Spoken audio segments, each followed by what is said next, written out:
Tapos pag ilagay mo to, itutulak mo doon, lalagitik siya. Tapos pindutin mo to. So, ayan. Yan, naka-low speed yan. Maganda kasi pag ano, Japan, matipid pa siya sa kuryente. Hindi katulad ng made in China, malakas. Ayan. So, gaganito mo lang siya. Tapos ito, kukunin mo yung sinulid muna kasi pumasok siya sa ilalim. Ayan. So kahit saan sa dalawa na to, pwede mo gamitin. Pwede itong black, pwede itong white.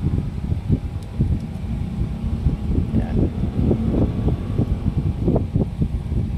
Kasi may butas dun na, baka makakalimutan mo. Ayan.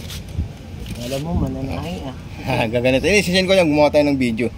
Ayan. Dito sa itaas, hindi pa namin nakuha ng video yan. Hindi naman pwedeng agad-agad ibibigay sa'yo na ano, wala tayong tutorial, di mo ganyan. Baba mo lang ito. Tapos ito, isa, then dalawa, tatlo. Then pang-apat, ito na siya, nakataas na siya. Hindi mo na kailangan ikutin ito. Ayan, pang-apat.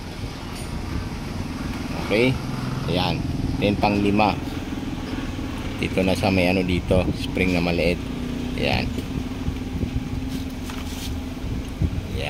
Then, butas na ng karayom na. Huwag mo kalimutan ipasok sa butas kasi hindi ka makakatahi niyan. Ang papasok naman din sa butas, dire-diretso lang po siya. Ayan. Yun siya.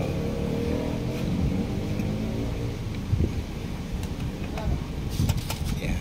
Then para ito may labas dito, magsama silang dalawa, ikutin mo to. Pag ganitong ikot niya. Ikutin pa ganyan. Para makain niya itong sinulid sa ilalim. Ganyan. Tapos ito ilagay natin dito kasi drawer niya dito para may extra pang ano, babi. Ayan. Kahit anong klaseng tela, basta pag mga ganitong maninipis na tela, ganito, mga chiffon, hindi mga maninipis, yung tahi niya number 2 dito, saka number 1 dito. Look mo lang siya, then paandarin mo na siya. Kaya masinsin siya, dikit-dikit. Pwede mo siya bilisan kung nababagalang ka. Ayan, stop natin. Ayan yung tahi niya sa ilalim, ang ganda na yun. Tapos ito yung sa ibabaw. Pag mga medyo makakapal naman, like maong, diba, maong ito, so ilalagay mo sa number 4. Number 4.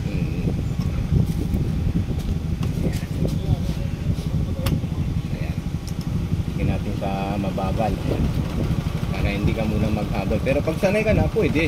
Hindi na hawakan ng pagtahi. Pwede rin hawakan mo, pwede rin hindi. Ito yung atras abante. May atras abante. May automatic atras abante. Atras dyan. So yan po yan. Ayun po siya na eh. Yan. Tsaka may ano to, may warranty kung sakaling masira siya.